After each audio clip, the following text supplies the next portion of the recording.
On today's episode of Wrong Side, we go over the past week, what's been going on in pop culture, the Masters recap, NBA preview before the plan, an interview with our friend David Joseph, our clutch moment of the week brought to you by Shore Metals, and Outside the Line, including our world famous tone deaf person of the week. Let's roll.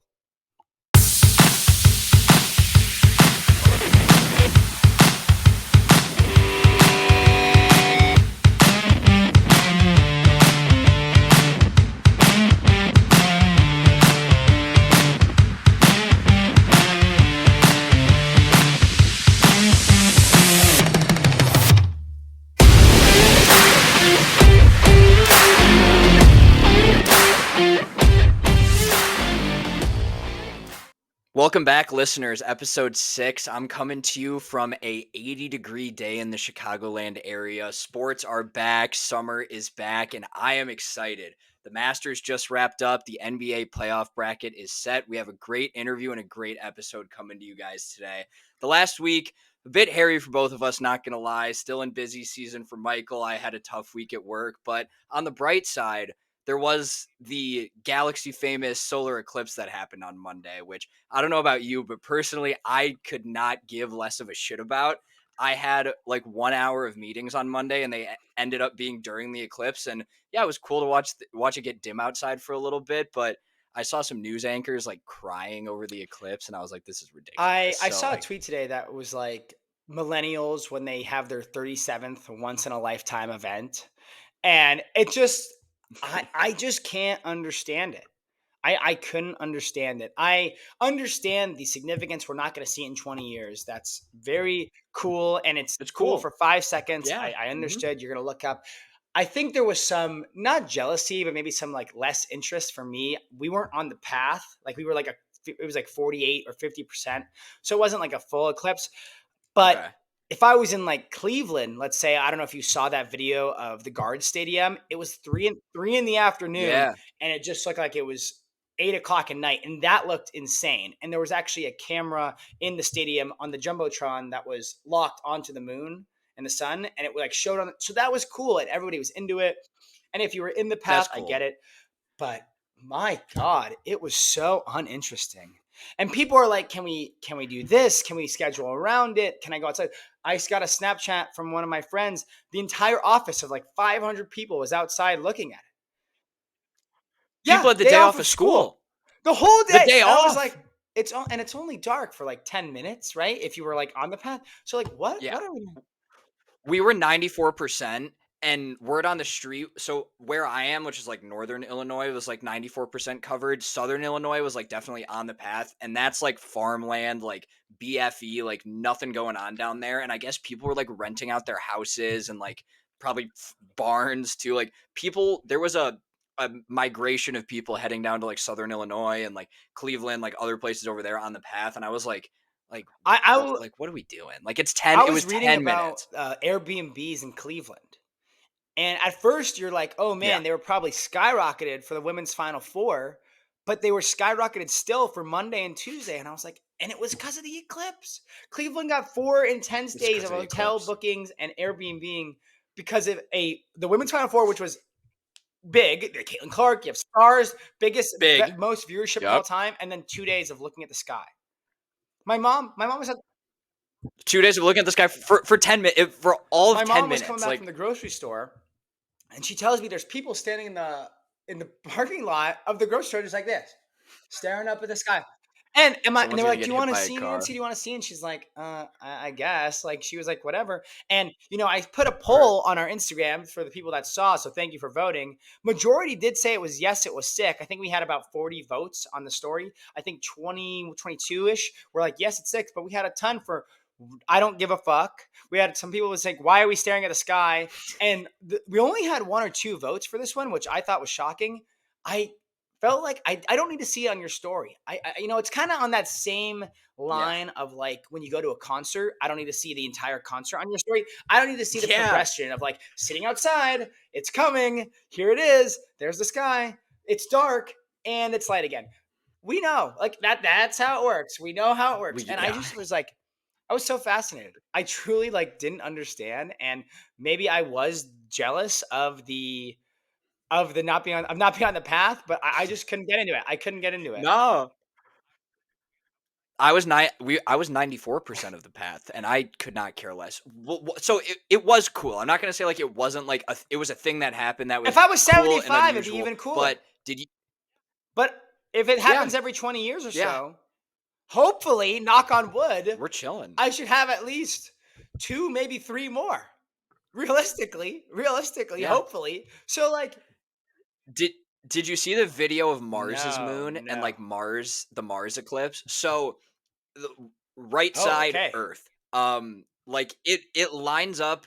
It's a the eclipse is still like it's an event, a cool event.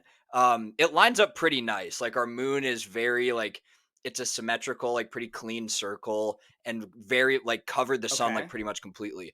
Mars, there was like a video of one of their moons like going and covering the planet, and it was like very like Oh. misshapen and like it was an ugly eclipse. So I wouldn't want to be a part of that eclipse. So if Elon is going to continue to colonize Mars, like that might be a sticking point for me. Oh. They have bad Who's back eclipses. Earth? So the oh, who's back Earth? Like right side Earth and the Earth eclipse. Even though I could not like I mean I would care more about that one than the Mars eclipse.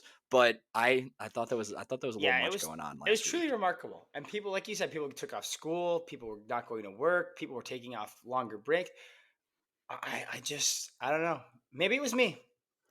Maybe it was I maybe we're tone Maybe deaf. we're That's tone what I'm deaf. saying. Maybe it was tone deaf. Maybe it Maybe. was something like Yeah. that. I don't really understand how that could be possible, but yeah, interesting moment, I guess, for the week of pop culture.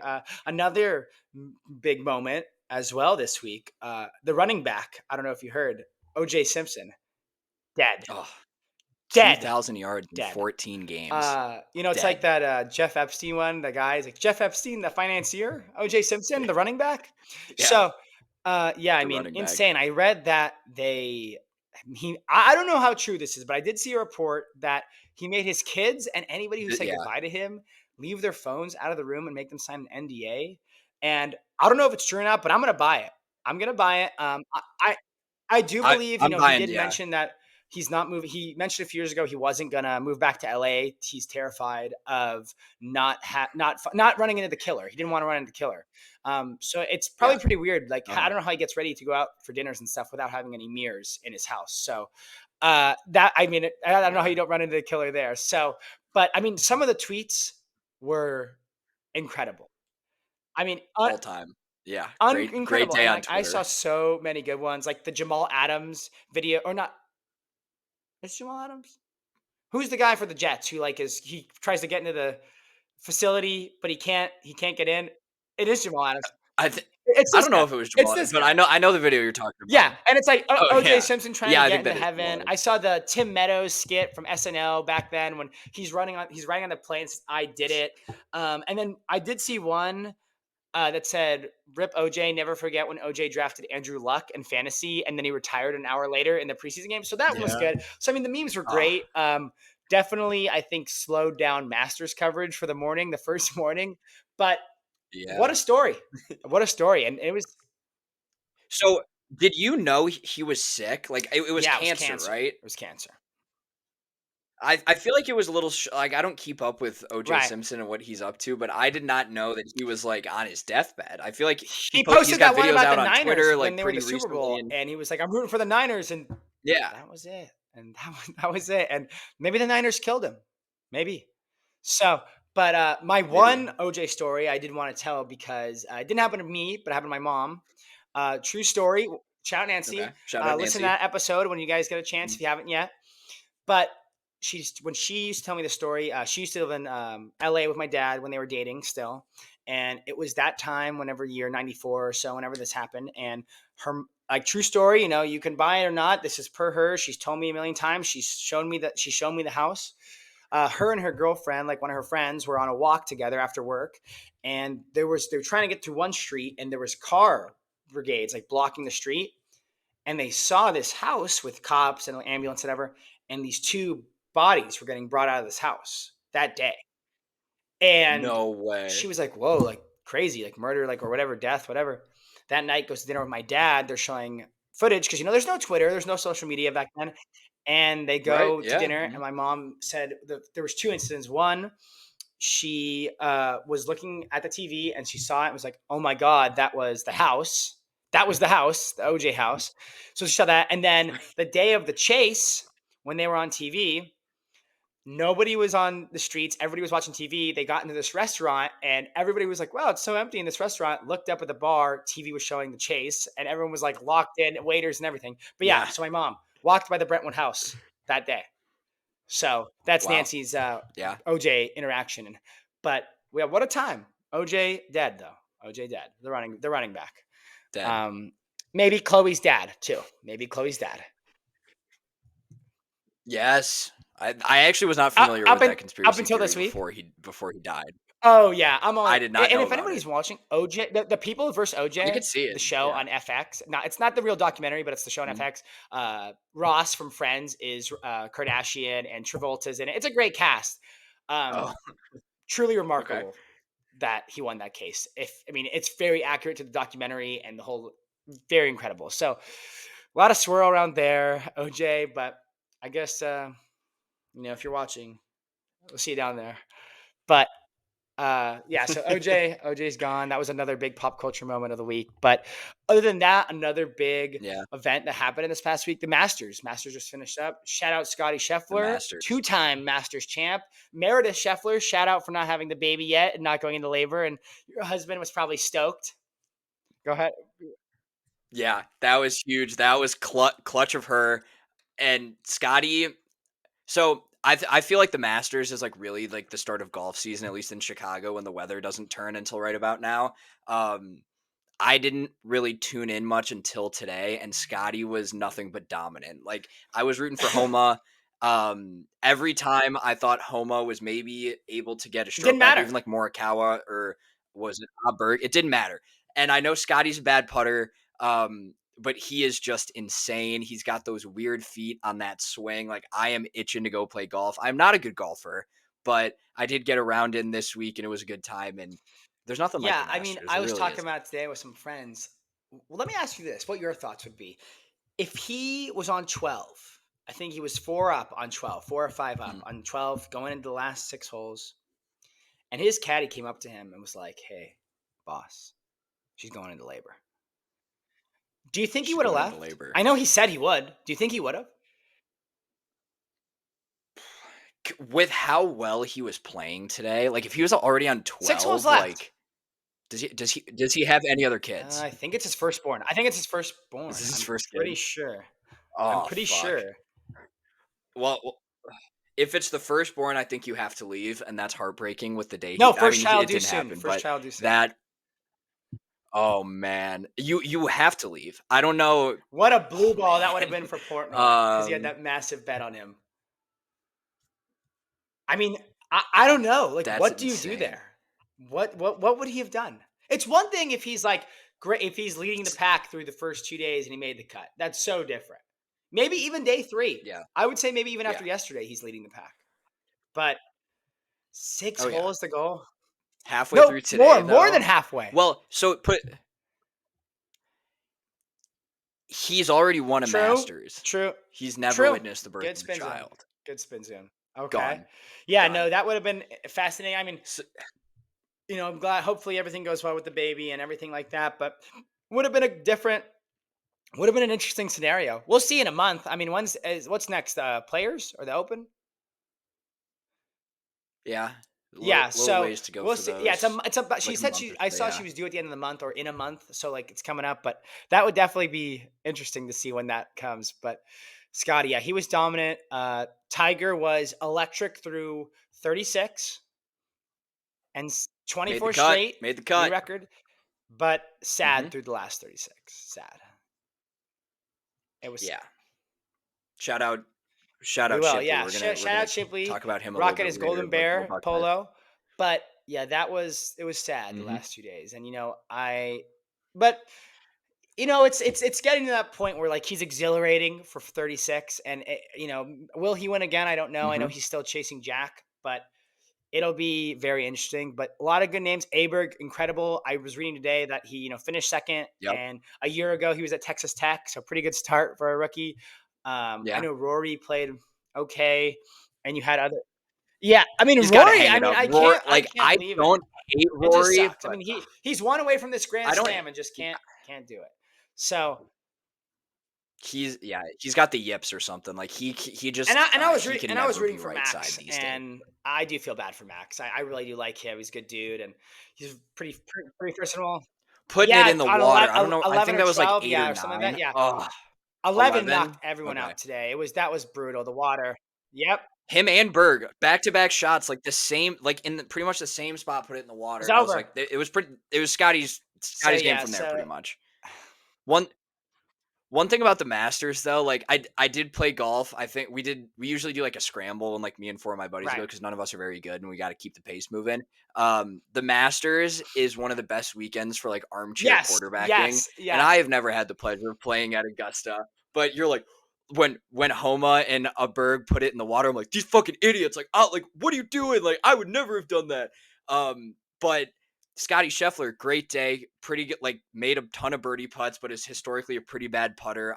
There's a clip of Will Zalatoris, I think it's Zalatoris, when he pulls back on the putter, like he's shaking a ton, and it's just like, Right. how is this guy a professional?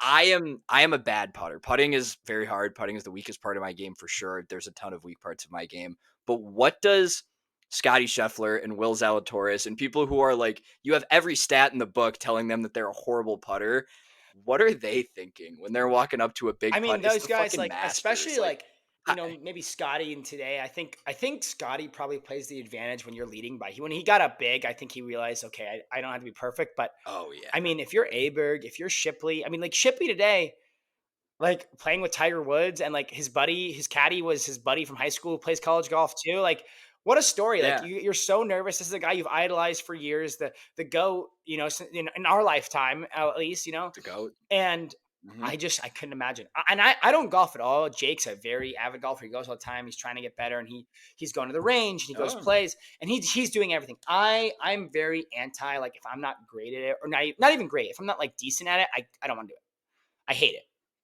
And I no like good, no I'd grit. rather not do it than be shitty at something.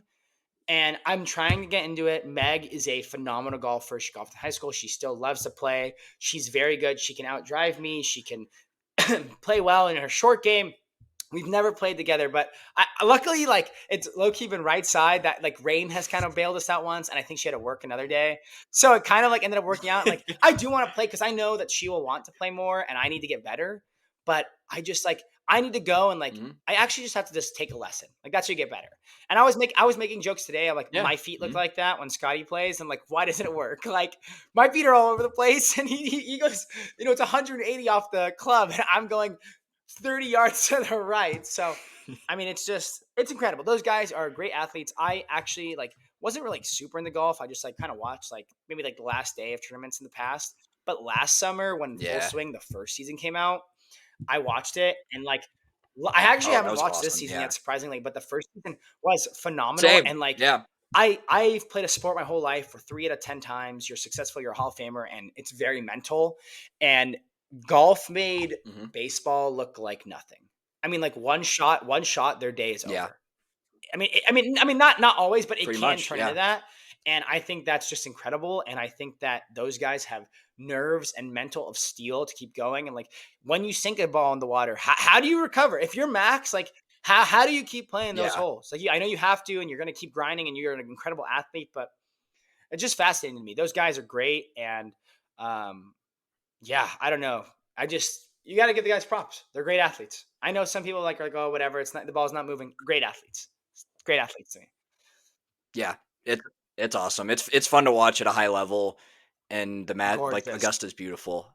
Augusta though, like they're like scary. Oh They're yeah, like there's like Illuminati 300 scary. members, and like I was listening to Pardon My Take actually, and they had Riggs and Trent on, Yeah. and they were like Yep. talking about it, and like the funny thing they said, like one of the funny things they said was like, if you have a watch, because you can't bring your phones in, obviously, if you have a watch, you're like a big deal Yeah. there. Like if you have a watch, you're a big deal there, because like, oh, what Oh. time is it? But then Uh-huh. like they mentioned that you can't be like, if you're famous and you want to be a member, you can't be like too into it. Like you can't be like, oh yeah, I really want to be. They'll push you away. Oh, we don't want you. Yeah, Like, we don't need you. Like we don't want you. And I just thought that was so they fascinating. I mean, don't, it's an but incredible course. I think the prices are crazy. I love always seeing the menu. Like, what would you buy with yeah. $10? You could buy a ton, but it's a gorgeous course. I'm not good enough. I don't think I'll ever be good enough to ever have a chance to play there. I would never want someone to waste money on me playing that course. But I if don't a think you member, can't, if like, you met I don't think a there's member any, would like, take you. But yeah, I hope that a member is like, hey, you should come play with us. I'd okay. be like, don't waste your money. Like I'd kick you out of I'd kick you out of the club. Like, I yeah, couldn't do that and to the like course. I couldn't I do that to the shank. course. Like, could you imagine these guys? And like, I saw one of Tiger this week. Like, he nailed someone. Like, those are brutal. Four and like nails them. So, just an incredible. I mean, but incredible week of golf. I thought it was great. But that was really what happened this week. A lot of sports. Work was busy. Joe, you celebrated your birthday. We hope Yeah. that was well. Go out to dinner. Where'd you guys go? Just like a local place. It was me, so my Okay, dad was out of town for work. It was me, my girlfriend, my mom, and fantastic. my grandma. So all the most important women in my life. My sisters weren't there. Shout out my sisters, but it was a weeknight adult Good, birthday. It was dinner, early bed, couple cocktails on a weekday, which is unusual. Um, nice. but it was good. Jordan year, 23. All Jordan right, year, yeah, no, that's 23. good. And So now more backaches. It's coming. The more backaches are coming. But I'm all over yeah, that. I'm so all pretty over it. good week. I mean, overall, like sport wise, we're gonna dive into basketball a little later, so we're gonna hit that and outside the line. But now we're gonna kick it to our interview. We actually had a pretty interesting interview with our friend David Joseph. He's currently a second year pharmacy student at Ohio State. He was in our fraternity, and kind of a different outlook on some of the stories we've been talking about. We've always kind of talked about business. We had Moops on, who was a business student. We've talked about more business people. He has no affiliation to the business world. He's working in the pharmacy world, in the medical field. And it was kind of interesting to hear his perspective. And along with being in grad school, along with having to go through that, he's actually just engaged to a beautiful girl named Claire. She's super nice. And we got to hear a bit about that and from Dave himself. So now we're going to kick it to ourselves and Dave and our interview. Let's go. Here we are now with our third guest ever in studio, David Joseph. He's a pharmacy student at Ohio State University, one of our best friends from college who we hung out with a lot. Myself, I was on exec with him for a few years, an avid Cincinnati sports fan, and one of the best guys around. Dave, how are you? Welcome to the studio. Mike, good to see you guys. Joey, thanks for having me. I was just saying, like, I feel like I've been talking to you guys a lot recently, but it's really just hearing your guys' podcast and you talk to each other. So it's nice to actually like talk verbally with back and forth conversation, not just listen to you guys. Yeah, absolutely. It is nice having some people that I've listened to a couple episodes now on and get to be in the studio, get to have a feel for it. So that's pretty exciting. How have you been? What have you been up to? What's life been like? I'm good. I'm just finishing my second year of pharmacy school. We got about a week or two left. Our classes are all over the place. So we just took a lot of final exams last week. So kind of relaxing a little bit this weekend. Uh, Working a bunch. I'm living at home engaged. So the wedding planning is going very swimmingly. That's basically my life: pharmacy school, planning wedding stuff, and waiting for football season to start. It's exciting. So, but we're gonna dive into the engagement part because we talk about how we like bringing people in different phases of their lives on, and that is just absolutely flooring to me and probably Michael too. But before we get into that, what's it like still being on campus? Like Mike and I both moved home. The spring game was yesterday. I know you said it was trouble getting to work, and like you're a little older now. You're not doing block and that whole thing. So, what's it like still being in Columbus? Yeah, it's like a different life. Like I'm in the same building basically every day in like the corner of campus, so I don't really see like how lively it is all the time. I was just saying like I had no idea the spring game was even yesterday, which is horrible to say as like the biggest OSU football fan in the world until I was going into work at the hospital and I just noticed there's a million people walking around and I couldn't find a parking spot. So I was actually like pissed about it, which is a concerning sign for the way my Old life is man, going. old man. Uh, but it's fun. It's like it's kind of nice to be around campus, but see a different. A lot of my classmates didn't go to Ohio State, so it's kind of cool to like have that part. People like show people around the old places that like I may have gone, like kind of talk about what's been going on recently. But it's kind of fun to be around. It's weird, but it's good. So for those listening in, Dave was a co-creator in one of the best bar crawls I've ever been on, our fraternity standards board. did a bar crawl encompassing about 20 campus bars over about 3 miles, and it was a very gritty experience. So, have you brought any of your pharmacy friends on the bar crawl? No, I haven't tried to take them on anything something as gritty as that, but I've taken them to a couple of the undergrad bars. I've taken them to Ugly Tuna Saloona 2.0, taken them to Midway Yes. just to see it. It's kind of weird going to those places and seeing like younger people in our fraternity that I barely knew, like going to those places and kind of taking over what we were doing and being there every day. So I've kind of tried to stray away because I'm like, it almost feels like illegal for me to be above the age of 24, being stuck it more to like the short north and other areas in Grandview where we currently live. Yeah, that's fair. So, as far as like your friends at least, do you think, or were there a lot of people that did OSU undergrad that ended up there, or are you close with a lot more like people who came to OSU for grad school only? Yeah, so pharmacy is actually pretty interesting, and there's a thing that you can do to make it a 7-year program. So after you finish your first year of pharmacy school, you can graduate from college. So half of my class is kind of like in that thing where most of them went to Ohio State and then graduated at the end of last year. But my friend group is more like the people that kind of came in not really knowing anybody, and we kind of made our friends in there because the groups that did the 7-year program kind of knew each other for 3 or 4 years before that. So a lot of my friends kind of didn't go to Ohio State and they went to other schools, did a 4-year program, and then came in. Are you doing that 7-year program when you start school, like your freshman year of college? Like, are Yeah. you like kind of starting immediately, or are you kind of picking it up sophomore, junior year? I think it can be either, but typically, just because if it's an accelerated program, you kind of have to know what you're doing as you come in, which is why I didn't really do it because I had no idea I wanted to go into pharmacy when I was 18 years old coming into college. Gotcha. Yeah, no, that's totally fair. Is it interesting to see, like, obviously Claire didn't go to a massive Big Ten school. Some other people Hmm. didn't. Is it interesting to see them on a game day, like in and around the campus, like on a game, at a game, like stuff like that? Because I could see that being like very interesting. Even though you're a little older, it's still probably nice to go to these big games and these big campuses, etc. Like, Yeah, no, I mean they don't miss a beat. They're fired up. They're Ohio State students just like we are. It's kind of like I feel like I'm the old seasoned vet though. They always come to me with like ticket questions and stuff. Where like we were doing like the ticket things, people are always trying to get the best seats available. Like no, all you gotta do is get into the game. And we'll get a screenshot of a good ticket and we'll find a way down right, there. right, You know, yeah. they don't Yes. really, it's like I'm usually the one to go to, but everyone's just as excited. Everyone kind of grew up fans. Most people are from Ohio, came back here from their like respective schools. So it doesn't really feel much different from undergrad. Everyone loves OSU all the same. That's awesome. No, Yeah. that's great. That's great. Dave, one thing I always found interesting about you, especially in terms of like our fraternity, is Greek life at Ohio State was super heavy in business. Like I was finance, Mike was accounting, and there were a ton of other people like that. And you were pharmacy, you were a STEM major, one of the few in the fraternity. So what was that like? Did you ever feel like, I don't know, like maybe even left out a little bit? Everyone else was like studying or taking exams together, stuff like that. So when did you decide to go into pharmacy? How did you decide to do that? And like, what was that like in terms of our fraternity? Yeah, I mean, I knew like halfway through high school I wanted to go into healthcare. So I came in as pre-med, which really isn't a major. It just means that you got to get a certain amount of prereqs in. So I was doing all like the medical school stuff to do, and then by the time I hit like junior year, I saw that like pharmacy I could like take in a lot of the chemistry stuff that I liked, along with like cancer research is what I really want to do and what I still plan on doing. And pharmacy had a really good way of doing that, like especially at the James Hospital and stuff like that where I currently am. So that's how I ended up there. But in general, like it didn't really make me feel left out. I feel like in college you have three choices. You can do your social life, your sleep, and your academics. And I chose social life and academics.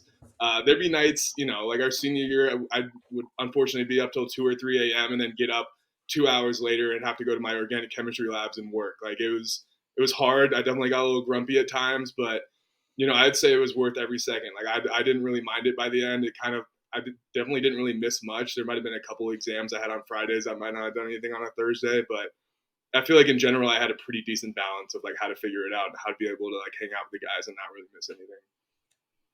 Yeah, I think that I would probably second that. You didn't miss a lot. I think there were. I mean, I felt like there's times like everyone has their one exam, maybe a little different class. Like Joey said, he was finance, I was accounting. There might be one or two classes that you have a test for that maybe someone else does. So no, I'm like that. But on the healthcare side, on the STEM side, you know, where did that interest come from? Do you have family that works in healthcare? Did you have cousins, grandparents, stuff like that? Like, or was it just something you were interested in? Like, how did you get to that point in your life where you're like, I want to do this. I am very interested in it.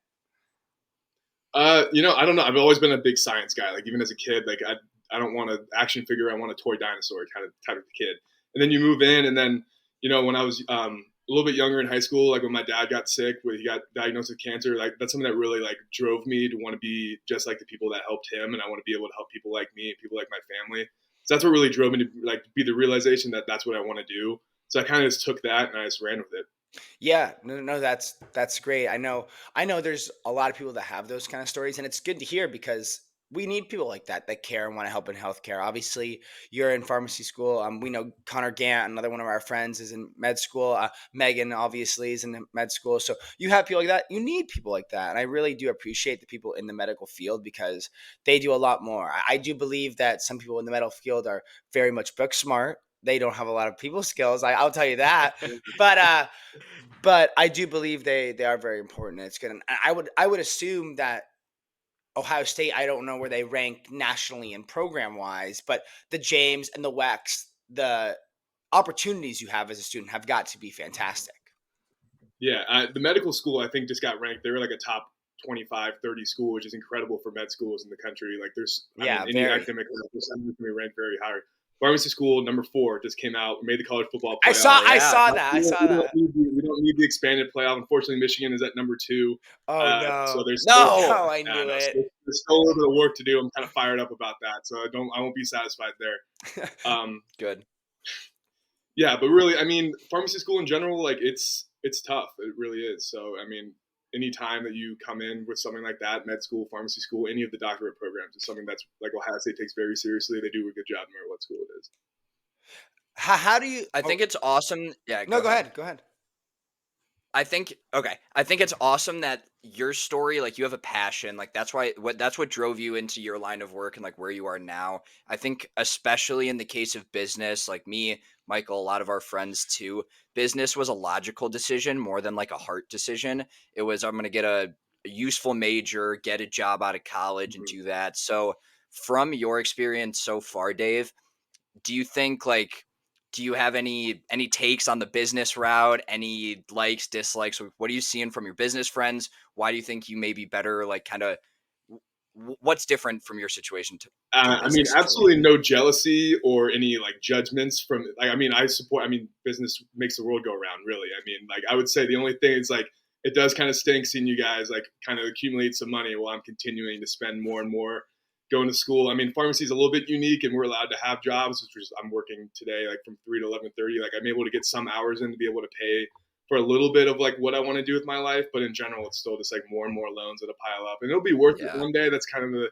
idea that you got to take. Like they'll get paid off. Like we'll have good jobs one day, but right now it's kind of still like to stick with it. Like have a little apartment just outside of Columbus, and then once we get able to get jobs and hit the ground running, it'll be a lot more worth it.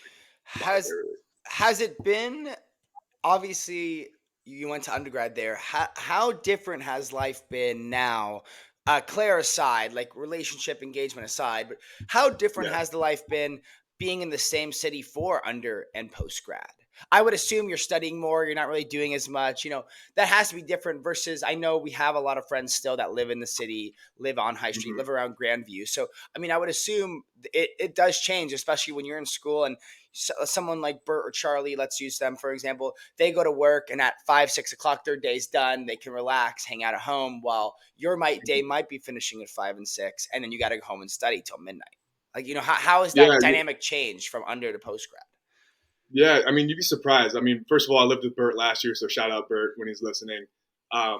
Yeah, best roommate. I lived in 2 years, but Bert, in general, like I kind of felt almost bad last year. Like it was like with all you guys moving away, there's only a couple of us left in Columbus. It almost was like no different than anyone moving to another city. It just felt like I was in a completely different place. Like we move a little bit away from campus. We don't really see anyone that often. People come visit a lot, and we're still at the same campus. But in general, you're still seeing like the same like 2 or 3 guys whenever you go out in general. So it almost was like a completely different lifestyle. It almost made it easier on me because again, like I didn't really have a lot to do. Like I mean, we saw the same guys. It was easier for me to like say no, I can't go out this weekend. I have to stay in and study because there really wasn't anything like big going on unless there like a bunch of guys are coming in town. So because of that, just really developing like a new lifestyle, just studying and being able like to buy into that without feeling like guilty about it was a pretty easy transition, a lot easier than you think it'd be. That's solid. No, that's good because I feel like one thing you do realize, I remember hearing from Meg kind of when we first started dating when she started med school was, Meg had worked her entire life to get to this point, to get to grad school, and she realized, it's still very hard. It's still very hard, and there were some sacrificing you had to do.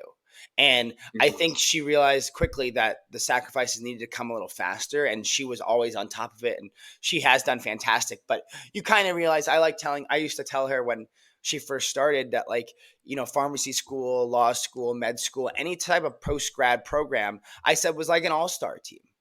These are kids Mhm. these are kids that were smart across the nation that are now on this all-star team that, Mhm. you were kicking ass with, uh, Johnny, who came into OChem, maybe blacked out from the night before, who's just taking it just to take this class. But now you got people who've done their work and gotten to this point. So I think you see a very different dynamic of people, especially in post grad. Yeah, I mean, like in undergrad, if you got an average on an exam, it was kind of like you felt bad about it. But now, if you get average, it's like that's a good thing, because this, like Right. you said, it's the best. Like if you're average of the 100 smartest pharmacy students in the state, that's a good thing. And some people might not Yeah, like it, but I feel pretty good about most things when it comes back. And definitely. in general, like I mean, like you said, like the sacrifices, like the one thing that was hard is, I mean, Claire and I both had to work Thanksgiving this year, so it's like the sacrifices Mm. in that spot. Like, there's a lot of times with like family stuff, especially that I feel like I'm not being able to be as involved in. But it's tough. But my family's been able to work around it, which has been really nice and supportive. Yeah, the scheduling is definitely tough, and especially both of you being in a medical field is tough because Yeah, and it's probably tough. There are probably days where you are working, she's not, she's working, you're not, and just stuff like that happens probably once in a while, and that's yeah. got to be Well, inconvenient. this weekend she's working 6:30 to 3, and I work 3 to Oh, 11:30. So Oh, perfect, perfect, yeah. we have like a 3-hour window of seeing each other, and then she's fast asleep, and then I'm fast asleep when she gets up to go to work. So it's kind of perfect. I'll be like, see you Monday See kind you of feeling. Monday, right? Yeah, see you Monday. Yeah. Yeah. In the same room. But speaking of pharmacy school, speaking of post grad, first of all, I know we didn't say it right off the bat, but congratulations again for the engagement. For Thank listeners you. who don't know, Dave is engaged to Claire. Very nice girl. He met her in pharmacy school. We've all met her a couple times. She's great. Obviously, myself, I haven't gotten to spend a whole lot of time with her just because I kind of moved out when David started. But in those 6 months and every visit when I see them, she's very great. Dave, how has that been going? If you want to tell us a little bit about the engagement, you don't have to give us your whole back love story, but give us a story of how that's going, what it's been like, especially somebody in their 20s, 24, 25, getting married right now. We know the wedding is next year, but tell us a little bit about that, what it's been like, and more importantly, planning a wedding while also studying and working and having to Yeah. do things Yeah. that probably Yeah. rank higher than planning a wedding right now. Whoa, those fighting words. No, no, Yeah, I no. wouldn't say Wedding, that. wedding I important, but promise wedding important. I'm not gonna get too sappy on your podcast either. But I mean, in general, like I mean, it's going great. Like we just had an engagement party last weekend. It lined up really well with our exam time, so we had a lot of family and friends come in with that. So that was really fun. It's a way to celebrate. But really, like we're getting married in Cleveland, and being from Dayton, I don't really know much of the area up there. I know we have a lot of friends, but I've only Yeah. been up there like really when I visit her family. So the second we got engaged, or at least started talking about getting married, we kind of knew we were going to get married in Cleveland. So with that, it was kind of nice to like know that I didn't. It was a lot of hands off for me. I had no idea where the venue was going to be. We're getting Huge. married in the church that you grew up at, so I don't have to go and look at it. Like, what's nice about her is that she knows the exact vision of a wedding, and I'm someone that's very easygoing and agrees. So I don't know, I feel like my neck muscles have gotten really strong recently just from all the nodding that I've been doing. When she comes by and like says certain things, she's a great planner, and we work together on a lot of things. But it being on the same page makes it the easiest part. And it's very nice to like. I'm excited for it to all come together. It feels like the first wedding of all of our friends, which is almost like a scary thing, but also like a really exciting thing to get everyone together and I kind of see how that's going to end up. So I'm pumped up. June 2025 will be a great month, but I mean, for now, it's just like doing one thing at a time. We got engaged in October and plan to get married in a year and a half, kind of when like our rotation schedule is going to line up our 4th year. So we got plenty of time to schedule bachelor party, bachelorette parties, honeymoons, everything going from there. So it's been great. It's just so crazy to me that we were just being degenerates about 3 years ago and we could barely plan our weekends. And it was like Friday at like 6 p.m. And it's like, oh yeah, we should probably get some plans together for the fraternity or something like that. So um being engaged at this age is just very absurd to me. So you said Claire's a really good planner. How do you plan the engagement around her? Did she have any opinions on planning the engagement? Like I've heard like some stories. None of my close friends are engaged, so I'm very curious to hear the actual proposal and how that went down. Yeah, well, we both knew that we were going to get engaged at some point. We moved in together about 3 months before, so we were talking about it. We kind of knew around when we wanted to do it, just because we're both in pharmacy school together. And we kind of had a break. We were talking about making our wedding then.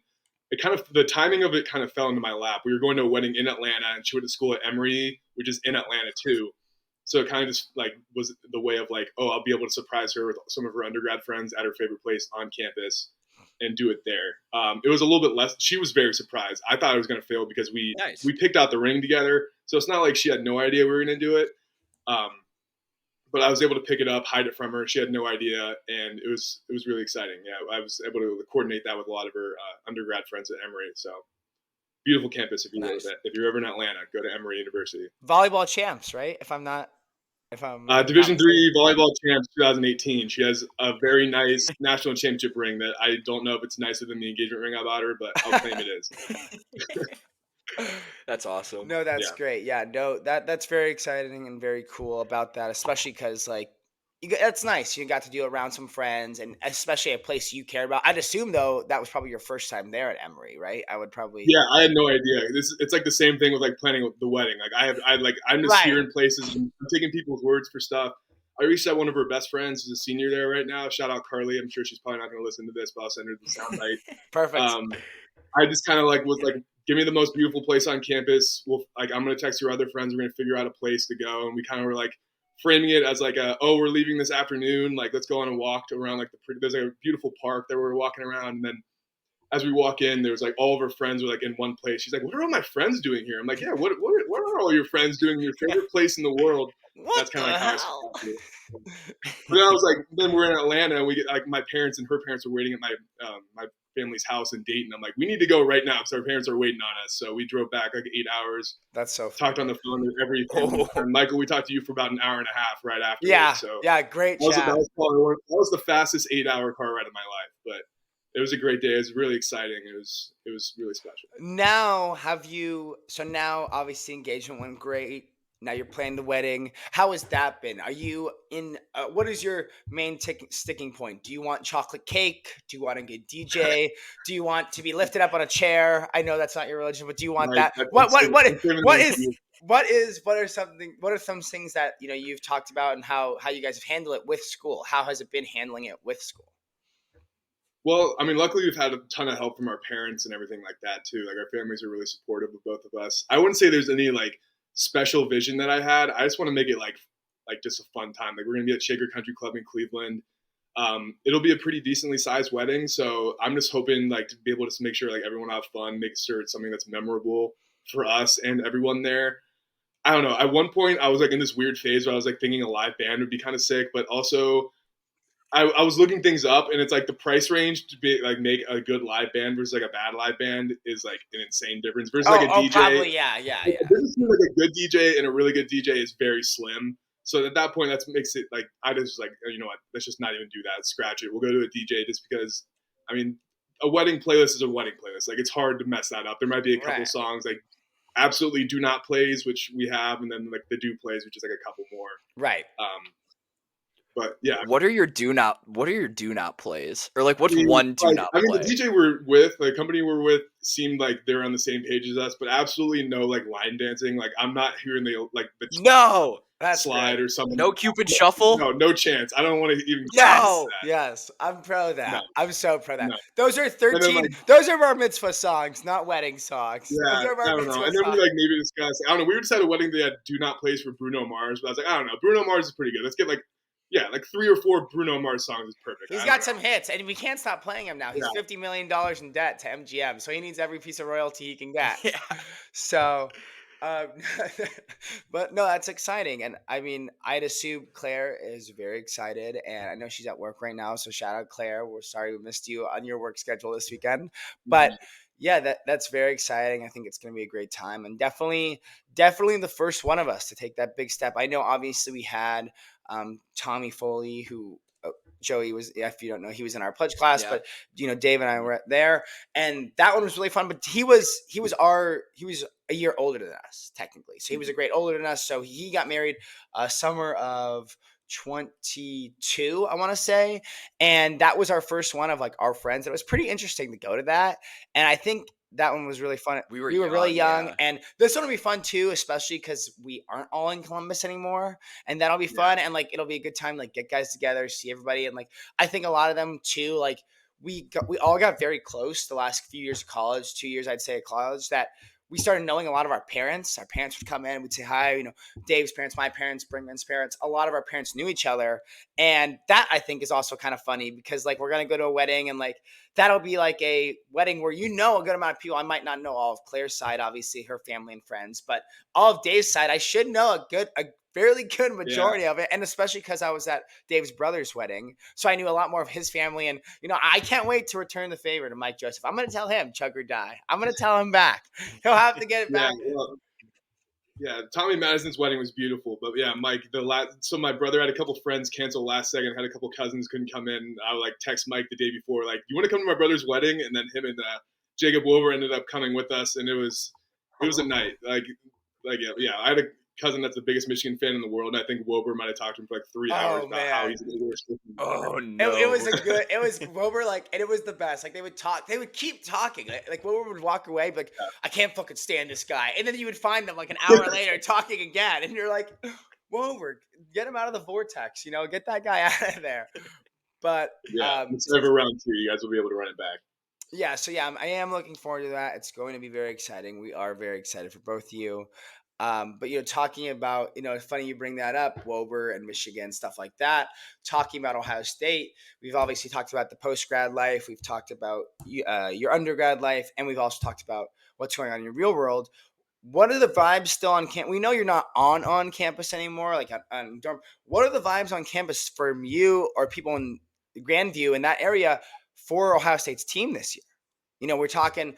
We kind of touched on it a little right there with your cousin, but what's the vibe? I mean, the spring game was yesterday. You said that you found out because of traffic, but how do you think it's going to go this year? We obviously all care about Ohio State. How do you think it's going to be? I hate to say this, but vibes are high, Mike. I mean, there's 80,000 they're way too high. Way too high. This is probably my seventh year in a row saying this, but this is the year, dude. This is the time. This has to be the year. Everyone's coming back. Like, the only question mark we might have is quarterback, and we made it work last year with some chump that's up in Syracuse, New York right now. He should be back in groceries instead of playing quarterback up there, but that's a different story. But, I mean, we just need one guy to step up a little bit, quarterback. And don't be a hero. You don't have to be Justin Fields. You don't have to be C.J. Stroud. Be J.T. Barrett. Like, don't make a bad play. Let the run. We have two great running backs. We have an offensive line that's coming back. We're the best wide receiver core in the country again. We have a deep defense that is returning a lot of guys. I think, people are excited, and I hope that we're able to live up to the hype this year. I didn't watch too much of the spring game. There are two things that worry me, and it's O-line and quarterback. I saw Will Howard, I watched a bit of the spring game. I have it recorded, and I'll probably watch it later today, but he looked okay. He completed a good amount of the passes. I know Sayan had a couple interceptions, in the 2-minute drill, stuff like that. It's the spring game, so I'm not going to cast him off for training camp interceptions like we do to Dak Prescott.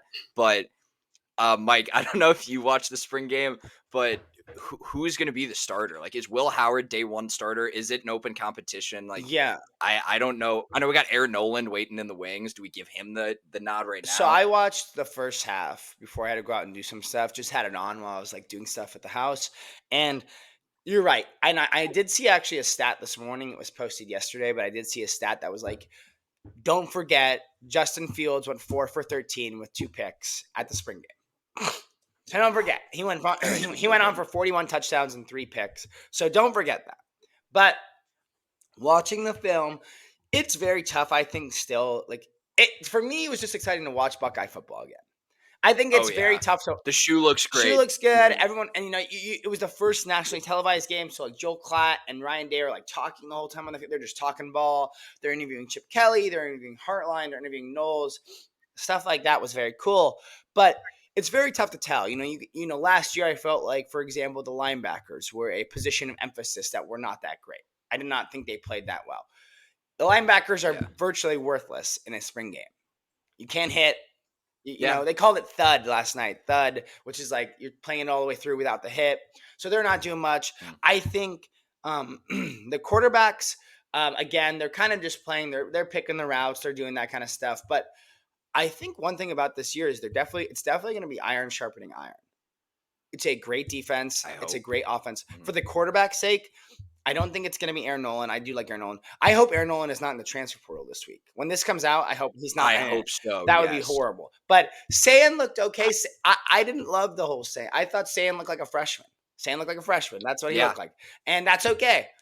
I think it was Will looked decent. I thought DBE looked okay.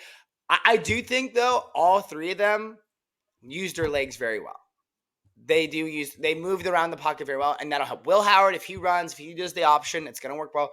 The two of them, shout out Jim Tressel. They did T formation to start the spring game. That was kind of cool. I saw that with the spin. I heard they were practicing it before the game, which is kind of funny. But I didn't see that. That gets me fired up. Yeah, but it was pretty awesome. But the running backs together, like Chip Kelly was already running some packages together. That was just, it was money. Like they were going 7-8 yards with ease, and then 2-hand touch. But I think it's going to be okay. I think Dave's right. As long as we don't have a chump at quarterback, we should be good. I mean, we had a chump last year, and we were 6 points away from winning the game, which shows how bad that guy was. It shows how bad he was. Like we just needed a couple throws. So it'll be interesting though, and I hope the vibes around campus. Obviously, Jake obviously is a little younger, but I know he's excited, and he didn't make it to the spring game though. He had a pretty busy spring block, so. Oh, but yeah, so that was my recap of the game, and the cornerbacks are incredible. Oh yeah, the cornerbacks are incredible. I think number one, Igbinosu. Yes. Or Igbinosu. Yeah. He's gonna be good. Underrated player, and I'm glad Hancock's back. I really like him as well. Yeah. So that's my Buckeye recap from the spring game. I don't know if you guys. This is the year, I don't know. Yeah, it's pretty. No, you're right. Man. No, you're right. That would be nice. This would be the year for it to happen because people are getting Harbaugh's gone. And we got a crybaby on the other side, and you know what? I'm putting it out there right now. No more asterisk. No more cheating. Let's go. I want to beat them now. We got to just go for it. Let's fucking get it back. I'm tired of it. I know they believe football started in 2021, but it didn't. So I lose sleep over remembering that the 2020 Michigan game was canceled, and I wish I could just put up a picture of the 79-0 game that Justin Fields would have stuffed out. It would have been absurd. It would have been a war crime. They would have held Justin Fields and Ryan Day for war crimes for what they would have done. I would probably go as far as saying that for people watching, the COVID cancellation, they had too many sickness. I would probably say that saved Jim Harbaugh's career. Yeah. That's not ridiculous. I don't think that's ridiculous. I would say that if they play that game and he loses, he's probably fired. He's probably not getting to a playoff appearance. He's probably not getting hired by the Chargers. Maybe he is. Maybe he does get a job. He might be in Syracuse right now instead of fucking that other guy. From Georgia, yeah. I'm not even saying his name. From Georgia, but... yeah. Kyle McCord? Maybe. Yeah. But I would probably go as far as saying that 2020 cancellation saved Harbaugh's career. Yeah. That's not ridiculous. That's crazy. It's not. I don't think it is. I don't think it's that ridiculous to say that. But yeah, so we'll see. I'm very excited. Obviously, we all do care about Ohio State, and it's going to be a great season. But looking ahead, other stuff around the sports world, stuff we know, Dave, you're a huge Bengals fan. What do you believe is the outlook for the NFL this year? How do you see it going? And where do you think the Bengals land in that layout? I mean, in general, I can't believe I'm saying this 2 segments in a row, but this is the year too. Like the Bengals. No. I don't know, man. I love the NFL. Sickness. I mean, like the thing about the Bengals is, unfortunately, just having Joe Burrow the rest of his career, it'll always be going into the season like this. This is the year, right? Like being a top, 5 to 7 team, you always think you have a chance, and that's kind of how it works. It's hard going into the season seeing T wanting out and speculate. I've seen too many Twitter pictures of Justin Jefferson in the stripes, which it's going to happen. I promise you at some point. I don't know if it might be in 2034, but he will be wearing a Bengals jersey at some point. But, I mean, it's nice to see the Bills kind of get a little weaker with Diggs being gone. I can finally stop hearing about Josh Allen be better than Burrow. We'll finally see what he's made of this year. But, I mean, I don't know. The second it ends, I'm already fiending for it to start. Like, I feel like the season ended the second Joe Burrow's hand exploded against the Baltimore Ravens on Monday night. So it's kind of hard to see that. And then, like, the high of like the team being on fire and the low of like seeing your quarterback get injured and then going right back into it the next year. You just got to hope that Joe Burrow doesn't get hurt. Like he's played 4 years and 2 of them he's had season-ending injuries. So you can only pray that if you can play all 17 games, then you got a shot, in my opinion. Do you also double down with everybody else we know that the AFC North is the toughest division in football?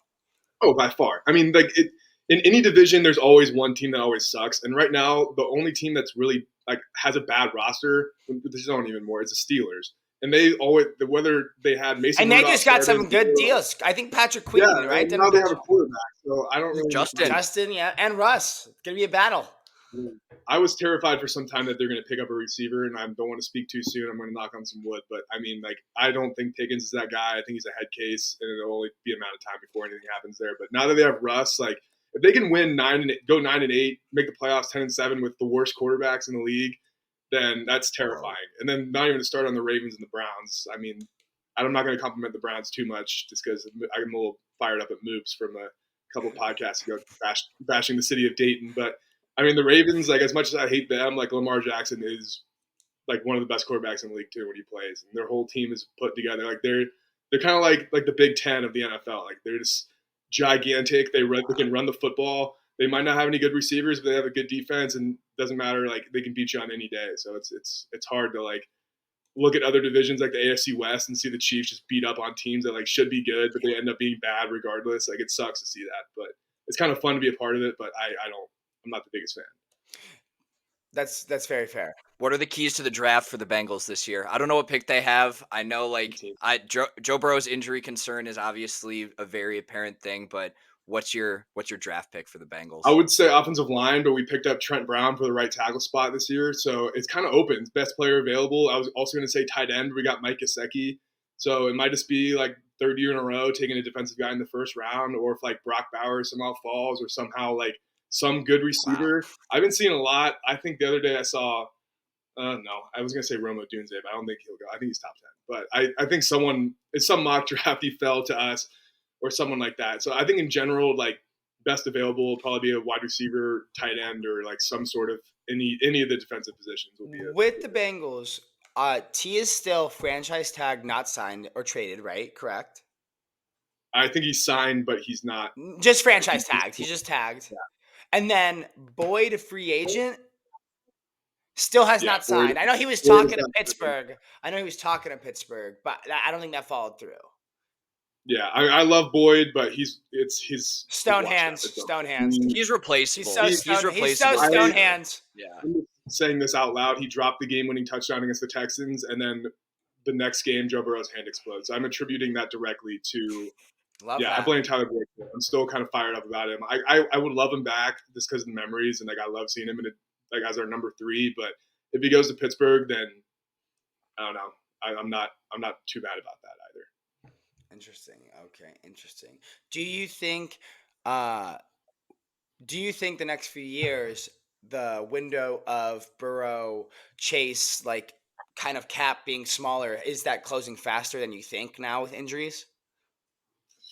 It makes it. I mean, it's like the Mahomes thing. You think Mahomes is over with, and he suddenly goes out and like wins 2 in a row with it seems like his worst rosters of his career. I just think in general, as long as you can figure out the draft and get a couple guys on defense that can give you a couple stops in a playoff game, you can win any game with Joe Burrow at quarterback. Especially with Jamar Chase. Like I think luckily him and Joe Burrow are so close in college, because if it was anybody else, like I think he'd be someone that would want to leave Cincinnati. But I think he loves Burrow enough where he's willing to stay as long as we give him the max contract that he wants. And And Jamar Chase is he will not take a pay cut. He said that so many times. yeah. If we're gonna save our roster, it's unfortunately gonna have to be Burrow, like figuring out how to like move that money around. And it definitely, I will say, I mean, it's the AFC is just a juggernaut as a whole. You know, it's very different in the NFC where you only have those 2-3 teams that are kind of at the top, or you know, like you had the Eagles and the Cowboys, so that was like 2 and 5s, but like you only have 4 teams. That's really it. I mean, hell, the AFC, everybody I feel like is a playoff team. And Everybody's and like great, you know, yeah. like last year when the draft was going on, there were some good quarterbacks, and this year, obviously, that the Bears should be taking Caleb, and the Commanders are taking Drake May or someone. But my point being is that last year, even all the quarterbacks that came in, everybody went to the AFC, and I was like, oh, AFC can keep getting better. And like even this year, like before when the season started, I was like, man, I hope Caleb goes to an AFC team. I hope Drake May goes to an AFC team. Like, because I mean, the Cowboys stink anyways, but I still want the NFC to be a little easier. But the AFC as a whole is just insane. And I feel like a lot of teams have gotten better. And it's a lot. I would say the AFC is insane, one. And the AFC is 10 times harder when you have to play 3 playoff teams 2 times each in the regular season with the AFC North. So, I don't know. Yeah, I mean, it sucks to see like teams like the Jets that like can get Aaron Rodgers and suddenly become a competitor this year. I'm sure he'll come back and be fine, but like, why can't the Commanders do that? Why can't the Saints, Falcons, Carolina Panthers, anyone like all these teams that are a bunch of chumps? Like when the AFC, the AFC sucks when the Browns and the New York Jets and the Bengals are like Super Bowl contenders, right? Well, I wouldn't say the Browns are Super Bowl contenders, but like make the playoffs, win some games. Like everyone has it figured out right now, and it's just like it's insane. Like it's frustrating because that means that 3 teams that could have made the playoffs will be disappointed and be like just left out. Everyone's finding Do you different guys ways play to the win. Texans this year? Yeah. Did the Bengals play the Texans this year? Yeah, we're matched up with the AFC South. Yeah. I'm calling that a game of the year. I think if Joe Burrow having 2 season-ending injuries in the last 4 years, the Texans coming in hot, getting Diggs, like if the Texans take care of business against the Bengals, and I don't know what week this game is, I don't know what time this game is, I'd say the Texans may leap the Bengals in AFC standings to be like a top 3, top 5 team. Joey, I'm going to apologize. I'm a fraud. We were matched up with the AFC South last year. We're matched up with the AFC West. We do not play the Texans. Okay. I think we're matched. You don't play them. We're like with the potential. We're with the Titans or something. Sorry, I was thinking of like the AFC Championship game in Cincinnati where we host the Texans. Still a potential playoff matchup with the Texans, but maybe AFC Championship would be really good to test my theory of who's the top dog. Same thing with what I was saying last time, dude. Like with the Texans figuring it out too. Like of course, like CJ Stroud is making the Texans good too.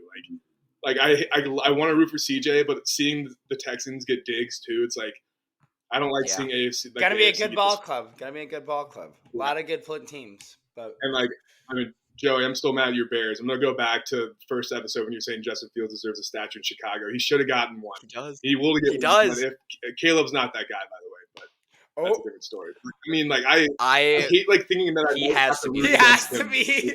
When Justin Fields is starting for the Steelers by Game 5, like I'm gonna have to root against him and hope he like is out of the league or something. Because I think the Steelers is his last shot, so it's over at that point. Like I can't root for him to be good. It probably is the last shot, and I think Mike and I have both said the AFC North is kind of our second home in the NFL. A lot of Browns fans, a lot of Bengals fans, not a lot of Steelers fans, and the Steelers were one team that I could always like safely like hate when I was in Columbus, and everyone would be on the same team. Mm-hmm. But now Justin's there, so now I have to like the Steelers a little bit. I'm not going to do it until he's a starter, but the AFC North is real gritty. Yeah, very gritty, very good conference. It'll be very, very fascinating to see. But I think wrapping up here, looking at kind of everything, we talked some sports with Dave, got the Bengals and Ohio. So if anybody's listening, if you're a Bengals and Ohio State fan from Cincinnati, congratulations. It's the year. You're going to have an awesome year. Yeah. Have a great year. You're going to have an awesome year.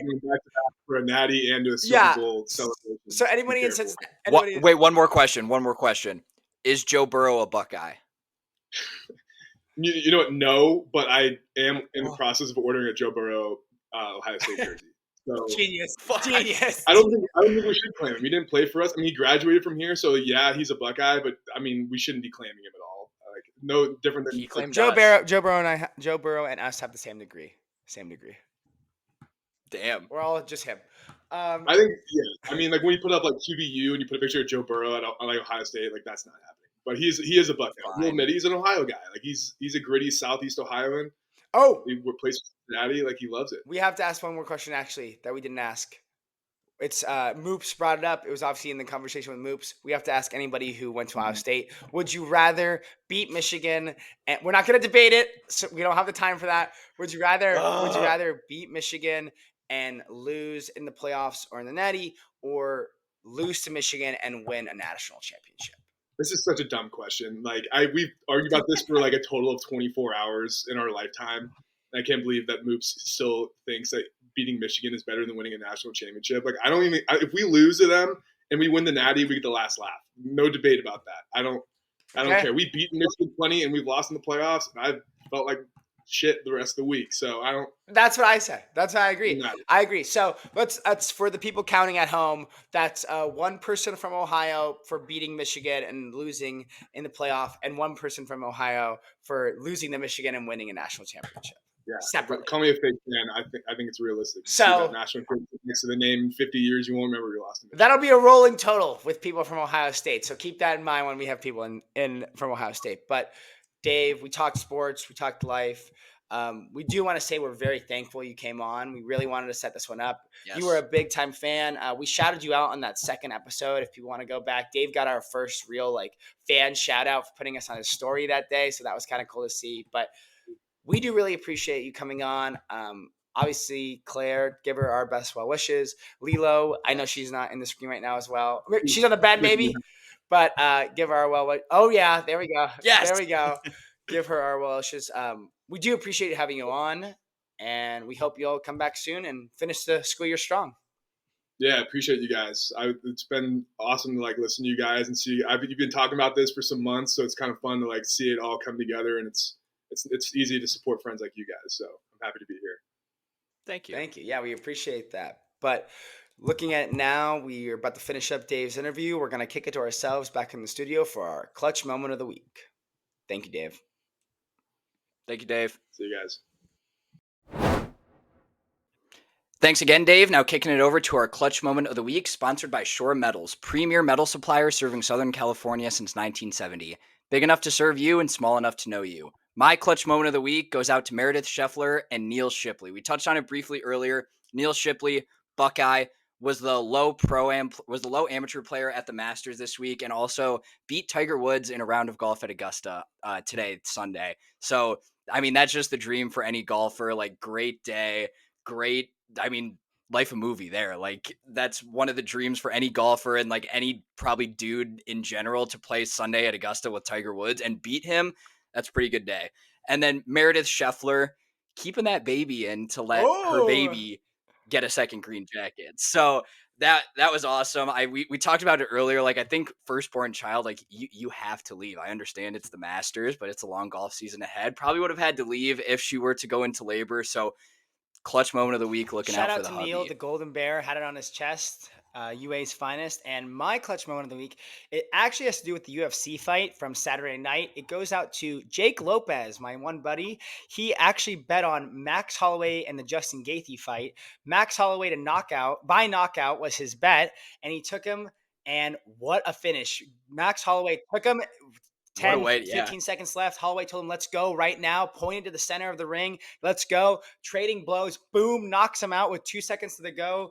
Jake Lopez cashes. Clutch moment of the week for Jake and Max Holloway. So shout out to Jake. Shout out to Max. Shout out Neil. And shout out Meredith. Now we're going to kick it to ourselves for Outside the Line. Kicking it to Outside the Line, starting with everybody's favorite, tone deaf person of the week. And man, do I have a bone to pick with Twitter. I talked about this briefly over the last couple of weeks, the way people always have something to say about Caitlin Clark, about Caleb Williams, and people just don't know when to leave well enough alone. Over the last week, the Kelseys rented out the University of Cincinnati. I don't know if it was the auditorium, whatever it was, but I don't think people knew that they rented it out. They did a bit graduation ceremony. Both Jason and Travis got their diplomas from UC. Travis chugged a beer at the podium, which I didn't do that when I graduated, but that would have been pretty sick. And everybody was I am ashamed that a 33-year-old man is acting like this. Like, I cannot believe we praise this person. And he's a big teddy bear. He's a frat boy at heart still. He is 33, but like it was a show. Like, it was literally a private showing. Like, it made no sense for people to be upset about that. Like, I remember like athletes like used to do like kind of cheesy, like absurd, like ESPN commercials, like stuff like that. And everyone used to find it entertaining. I still find it entertaining. And the fact that everyone gets to be so appalled by everything that these people do is continues to amaze me and drive me off of social Yeah, I media and mean, make me mine annoyed. also will be about social media, but like I feel like the worst thing about social media personally is that people like it gave like people who like are nobodies and don't deserve a voice. It let them just like fight behind the screen and get to like now they should be heard. Everyone needs to listen to me. And it's like your opinion doesn't Yeah. matter. Nobody cares. And guess what? People are gonna say, well, they're doing a podcast. My opinion might matter. It might not. It might not. But like I'm not getting into Twitter. We're idiots. We're idiots. Yeah, We've we're never not pretending. pretended to be I mean, people smart. that like sit like that and like are like going at each other in the comments, like whether it's football or politics or something. I'm like, what are you doing? Why are you wasting all this time? Put it in. It's like unemployed on touch grass. Touch It's grass. it's unemployed hours. Touch Like grass. unemployed Yeah. hours. Go to work. This is like whatever. But my tone deaf along with social media is when did we as a society decide anything that has to do with Instagram followers, following, and all that means you're getting traded, signing a new contract, or you're doing anything? Now, there's one instance where I believe it did work.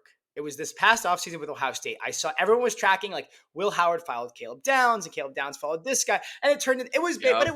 it was a Twitter ran conspiracy. It wasn't like on purpose, but like Brandon Ayuk Yeah. follows or unfollows the Niners. Oh, Brandon Ayuk wants to trade. Today his agent comes out and says, Yep. I don't know what any of you guys are talking about. We haven't said anything.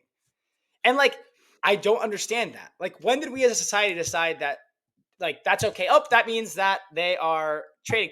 So tone deaf. And who is paying attention to that? Who catches that? Touch grass. Touch grass. Yeah, and I know, like, I've been a victim of this too, especially with the offseason Ohio State had, and at first, with Caleb Downs at least, I swear he follows, like, 98% girls, if not higher, and yeah, we were in Columbus, there's some attractive ladies in Columbus, Ohio, so could have just been that. Same thing as went and Yeah. back and followed some Bama players, maybe probably Bama girls. I mean, talk about the Bama girls, like, we could do a whole podcast on that, but but it's never been law. It's never been Bible. You got La Trade Yeah. Factory over there in LA with like D'Lo, like doing shit and stuff like that. And I don't And know if this I I don't know if this people have I too don't know much if this time is in in their the same hands. category as the following, unfollowing people, but like I do love a good cryptic tweet from a wide receiver. Those are great. I don't think those are Oh tone yeah, deaf, but like the eyeballs are eyeballs, great. But I eyeballs. think the people that like take it deep, like, oh, this is what it means, like it's right 1 out of 50 times. And like I saw today, like this one, it wasn't Dove or like it was one of those like MLA, one of those fake football accounts that like just gets like secondary news. They Yeah, try to put it off as themselves. Like said, like, oh, the Steelers, the Cowboys, and the Ravens are interested in Raven. And his like agent quoted tweet was like, must have different sources than me. And like his agent said that. So like, and you know, the Cowboys, they have like the Lakers tax. You just put their name next to, oh, interested. Like so, but yeah, yeah, that's my tone deaf person of the week. And it's similar to yours, like the social media stuff, and just like people need to touch grass. We need to touch grass, maybe. But I we need to touch I grass. don't know. I've been touching grass. I've been working out. I'm trying to go good. But I mean, unbelievable. The Twitter bouts are crazy. Like I love a good burner, but like the burner has to be worth it. Like fight about something. Don't like sit in the Yeah. comments and say something. I hate that. Like dunk on someone like Portnoy once and make sure they don't come back. Like that's funny. Not everyone- everyone needs a voice, and Yeah, people have too much so time much on their time on their hands. hands. But yeah, tone deaf person of the week. Ridiculous, both of those. But um, for for what else outside the line, we're going to talk about the NBA. I know we mentioned that before we get to our wrong side, right side. And NBA, the games kind of all tipped off today, same time. Brackets set, plans are set. Joey, what are we thinking? What are we thinking? Couple thoughts on NBA and what's going on for the play-in this week. Bulls play Wednesday against the Hawks. I want to Bulls play say. Wednesday. Okay. Mm-hmm. who just got And Trae smoked Young by the back, Pacers today. right? I think Okay. I Is there a believe so. chance they can win 2 games? Before we dive into this, the NBA is a polarizing league. Like, it's not the highest quality Not yet. defense The day in and playoffs, day out. playoffs Like, it gets still better. realistically, the playoffs. I love NBA basketball. It was something that was going on like pretty much during a couple months after COVID started. It was kind of when I first started following NBA basketball, and I'm very Would you excited for the say playoffs. There's a after lot to COVID look that at it here was in the some really bracket. good basketball being played? Some intense basketball being played? Because I think that's No. how you made it seem, and it seemed like you kind of walked into a pretty good. Well, it was the only thing on Okay. Only because it was thing COVID. on. It was kind of realistically, it was kind of a washed up like season anyways. You don't think like, didn't really everybody had the count. same game amounts and the same conditions and the same hotel and the same courts? You don't think that played a factor in anything? Okay, just No. curious. Just curious. Well, all right, now let's talk about this century, please. Like that was that so would be long this ago. century as well. But okay, so Bulls. Let's go on the Bulls. Can they win 2 games? First question. Bulls at the deadline said they are not blowing it Correct. up. They are not rebuilding because they do want to still contend. They are in the play-in now for They either live the there. third time in They 4 live in years the or the play-in. 4th time in 4 years. So they are contending from the play-in, which is always the spot you want to be. So shout out Jerry Reinsdorf for another feeble managing of a franchise. It goes, I'm pulling up the bracket on my phone right now. It's Bulls Hawks and then Gonna be an Sixers incredible Sixers or playing Heat. game. Joel's gonna play. I think Joel. Could we beat the Hawks? I think Joel's gonna play, and I know he's been like I think he was in the locker room. Was it yesterday? 2 days ago? Like I really hope the Sixers get in there. Like the playoffs are better with Joel Embiid simply from the content standpoint, at the very minimum. But I honestly hope the Bulls lose. I hope they are like forced into like doing something. They haven't done anything in a long time. You got DeMar DeRozan who's aging. You got Vucevic who's aging. Some good young pieces with Kobe, with Io. I wish we still had Pat Bev. That's the boy. But belt to ass. The Bulls fucking suck. Like I wish it was. I don't know who the 11 seed was. I don't know who else I would rather see in there. But like I am fed up with Bulls ownership. I want them to do something. I believe in Billy Donovan. I'm happy he didn't leave us for Kentucky. I said this I think in the first episode. AK like our front office.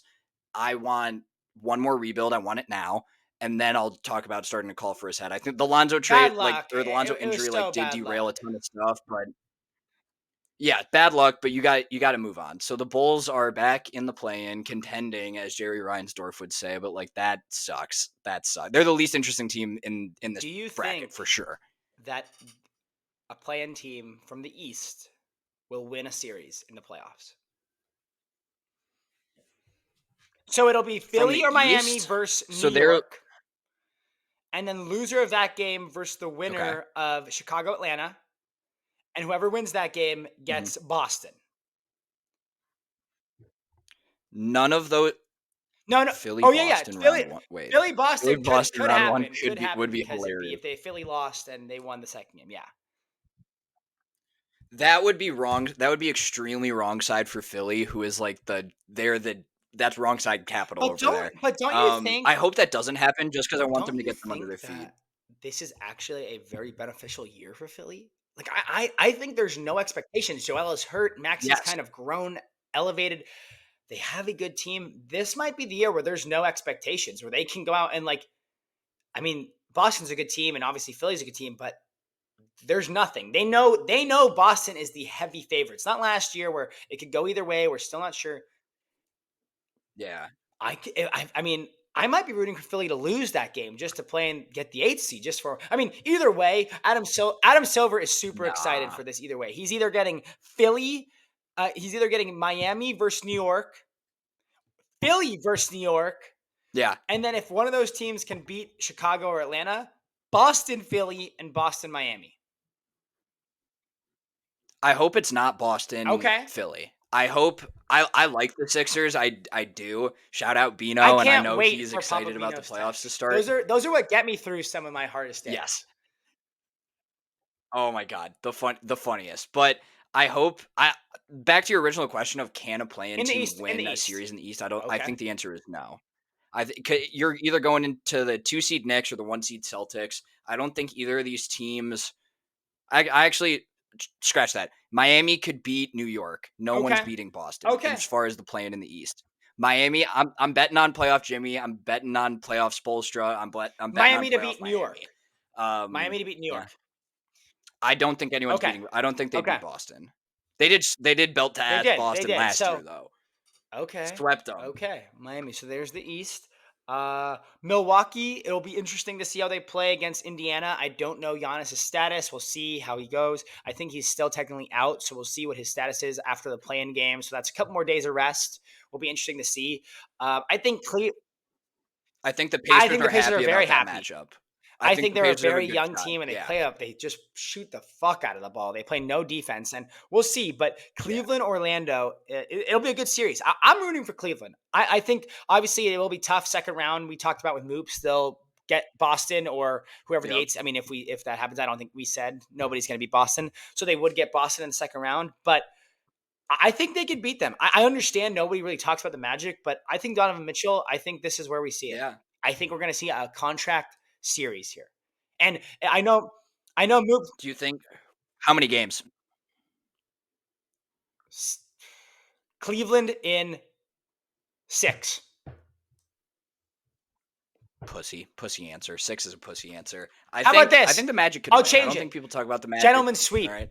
Gentlemen All sleep right. Cleveland. They're going to lose game 1, win four Gentlemen, straight. get on Moops' Twitter if Yeah. they lose Check out game 1 Moops' because that'll Twitter. be a That'll be that'll be a insane. great I mean, day. wow. But yeah, I think the East is pretty much what it is outside of Philly and Miami for the first round. I think it's going to get. I think it's Yeah. a very good The East, yeah. Eastern Conference semis, Eastern Conference Finals, but I think it could be a fairly boring or opening round. Yeah, that's fair. Yeah, That's the fair. East all But year. the That's fair. West is going to be big. Let's do it. Let's Go do ahead. it. You. Let's What do do you? it. We talked. I think it was with Moops, young guys versus old guys in basketball, and how that usually favors the veterans when it comes to playoffs. You got the Thunder as the 1 seed playing one of the 4 teams, being the Kings, another pretty young team, the Warriors, the Pelicans, and the Lakers. So before we get into Lakers Nuggets and the possibility of that matchup, I love the Thunder against any of these teams. Mistake. I think the Thunder are a very complete team. They've earned the 1 seed. They've proved it day in and day out every year. I think Shea is a great leader. I think he cold. That boy cold. As He's tier got ice in captions his on veins. I Instagram. don't think S tier captions on Instagram. I think he has ice in his veins in the moment will not be too big for Shea in this team. I am excited about the Thunder. There's a lot of other. I think the Clippers Mavericks matchup is a crazy one to talk Clippers about. Mavs is going to be think insane. I the think I love that Luka. Kawhi. I saw Ty Lue's interview today. He said he's still not sure about status for Game 1 for Kawhi, but that whole team. Shocker. That's what it is Mhm. all year. That's what it is. If those 3 can play together, if they can stay healthy, they'll be fine. If not, they're in big trouble. And they've had their moments. They've had their wins here and there. Luka's a magician, and Kyrie is not a bum when it comes to playoff experience. They've been playing. The Mavericks have been trending in a great direction heading into the playoffs. I think Gafford, yeah. and I don't remember who the other center is. Lively. They have a fantastic pick and roll game. Yeah, Lively. Those two, fantastic pick and roll game, fantastic dunkers, great in the short roll. They got good shooting to surround them. I think defense. I'm really not too sure about their defense, but I'm never counting out Luka Doncic. I think health obviously huge for the Clippers. They probably could have ended up higher than the 4 seed if they were healthy for the full season, but these guys, like, I refuse to trust Paul You're George, absolutely James right. Harden, No, and Kawhi completely Leonard. fair. Completely fair. From a health standpoint. I agree with you. I think that's going to be probably the most interesting series. I'm also calling it now. Anthony Edwards coming out party. He's out. Obviously I love it. he's a I star need in it. this league. I think he's going to be Icon. I mean, I don't know what the series is going to be, but I think it's going to be incredible. I think that's the series they win. And I just think it's so like I think they could, where we yeah. were game one, Beal, those pictures, all three. And we said from day one, crazy. If they can stay healthy, the bench might stuck, but we'll see. I think Anthony Edwards is They taking have them to the second round. I would love to see that. The Suns have one of the worst fourth quarter ratings in the Disgusting. league. I don't know Shout how. out Frank Vogel. This year, Shout I out really Frank Vogel, wanted to champion. shout out Frank Vogel. I wanted to buy in on the Suns. I've done a bunch of vacations in Arizona. Like I like it out there. The Suns arena is pretty cool. They have great jerseys, but I wanted to buy on the Suns. But with that fourth quarter rating, I'm ready to call Kevin Durant a shot chucker. I always Ooh. thought I was always pretty high on Kevin Durant. Like still one of the most unique, like best scorers of all time. But when it comes to like he'll get he'll Sure. average 27, like 28, 30. But I think like they play a little bit of like your turn, my turn. Like they don't have a great like team setting, and maybe that's because of a lack of like a lead point guard. Devin Booker's kind Yeah. of like stepped into that role and has done very well at it. But it's like Devin Booker ISO, Bradley Beal ISO, swing it to Kevin Durant. Kevin Durant gets a run at it. Like their supporting cast is not really there. And like could they win on the backs of those 3 or 4 guys? Potentially. But when it comes to a series where you can figure that out and you can scheme for these guys night over night, I'm excited about Yeah. the Timberwolves. Great jersey. Oh, great. series as I well. hope they Great should go uniform throwback series. versus the all black Suns. That'd be huge. Oh, That'd be insane. oh, But yeah, that'll yeah. be good. I think the plan though is gonna be insane. I The Sheep. Let's go, the Sheep. What do you have to say about Lakers Nuggets? I know people say I actually got a text right before we started recording this about how Darvin Ham should sit the starters and wait to go play against OKC. My fear is we're better than Golden State. Mhm. Anthony Davis, Fine. I think it's 11 straight, 0-11 versus Dominus Sabonis. He's never beaten Sabonis. Wow. I do not think we can beat them. I think Sacramento is a better team in that one game setup. Maybe in a series we can beat them, but I think in one game we lose. So I don't. Would it be in LA? The second because you game guys would have a be in higher LA. seed? Lakers played Pelicans today in New Orleans. They beat them, so they're going to stay there till Tuesday for the play. So that's a good. No plus. travel. Okay. I personally, I've been battling it back and forth. I obviously know Denver's a better team. I do. But I think Nick Wright, if you didn't see what Nick Wright said a couple weeks ago, he kind of got clipped the wrong way, but he made a good point. You're going to have to play them anyways. You're going to have to get through them anyways. Mhm. Why not play them in the beginning when you're all healthy? Here's the thing. I hate that. You're going to have to play them. Would you rather LeBron play them in the third round when he's dead tired already after playing 40 something minutes a game, or would you rather the first round? I just think, yes, they're a better team. Yes, they can beat us. But people don't seem to realize it was 4-0 last year. It was. It could have easily been 2-2. It was like AD played 23.88 seconds of great defense, and it was like Jokic make, Murray make. I mean, Yeah. the defense, like they were making every shot, and it felt like it was never going to end, and it never did. They ended, and they're the champ. They're the champs. It never They did. are the champs for a reason. They're a great ball club. Malone is an incredible coach.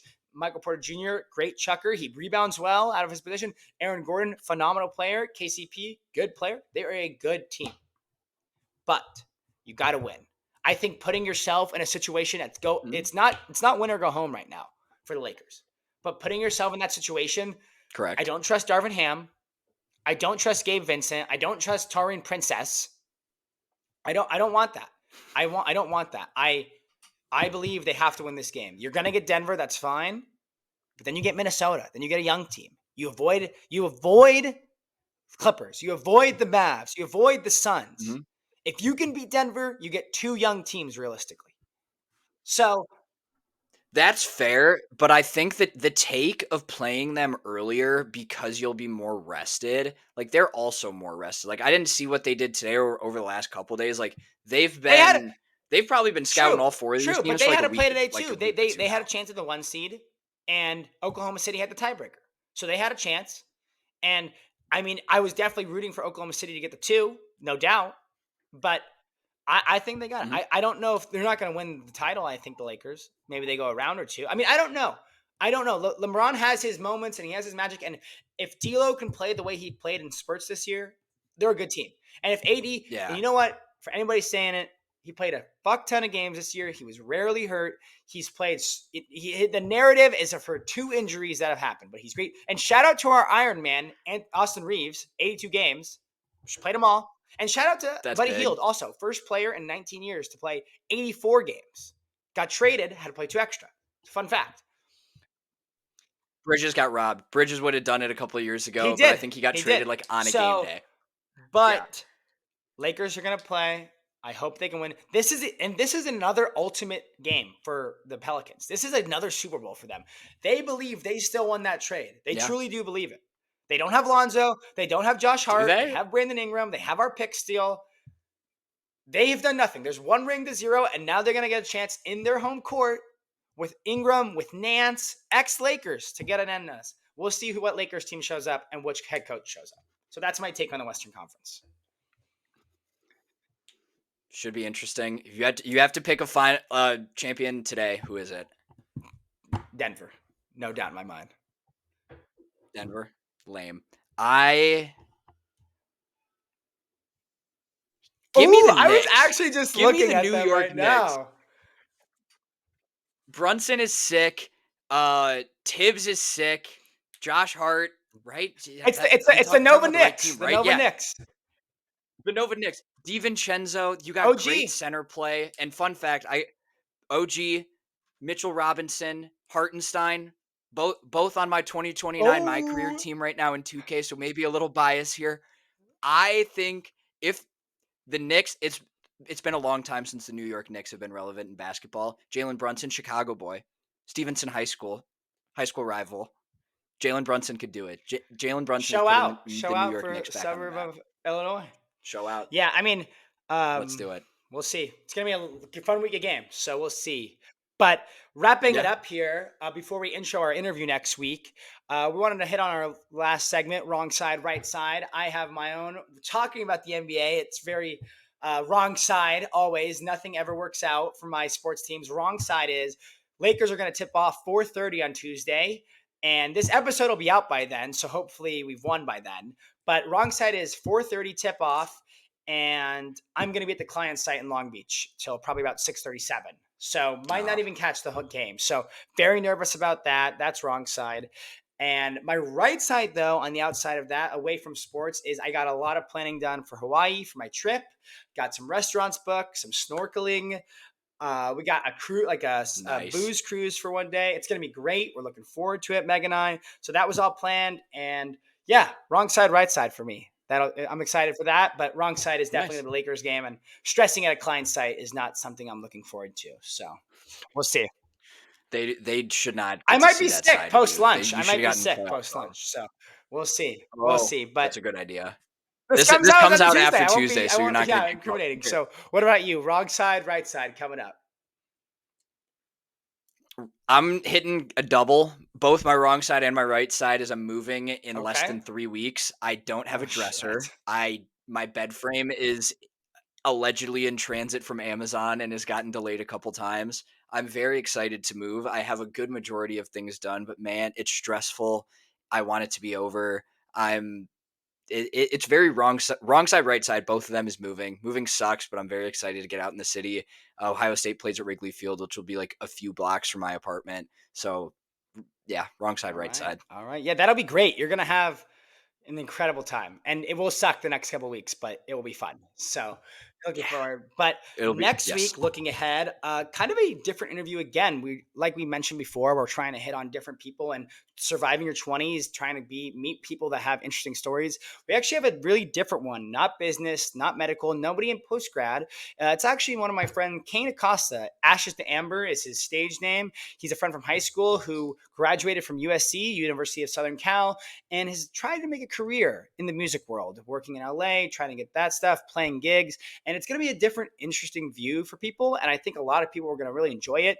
He's not the biggest sports fan, so you're going to kind of hear from someone who's more artistic and has a very interesting side to him. And I actually do really like Kane. He's one of my good friends. And every time I see him, I have a good time. He's really funny and he's got a great personality. So I'm very excited for you guys to hear next week's episode. So folks, thank you for listening. Keep liking and subscribing on YouTube. Follow us on Instagram. Follow us on Twitter, Wrong Side Takes. Twitter has been great. You guys are doing great on Instagram. I appreciate the interaction with comments and the polls and everything. You guys are incredible fans. Joey and I probably speak for ourselves, for both of us, that we're doing this. We love it. And we're glad you guys like it. I told Joey a couple days ago that it could be one fan, it could be 5 fans, it could be 5 million fans. When I hear we're doing good or we really like this podcast or that episode, it does make my day. And I think that's really important, and I appreciate it for sure. Yeah, for sure. Excited about it. This is our first interview next week of someone who I don't know Kane personally. We're going to prep this week and I'm going to get to know him, but a musician. This is going to be very exciting. We're growing. We're building something here and we're chipping away. And thank you all. Thank you all for listening. Please continue to do so. And thank you guys. That's it from us. Thanks for listening. Talk to you guys later. Stay blessed.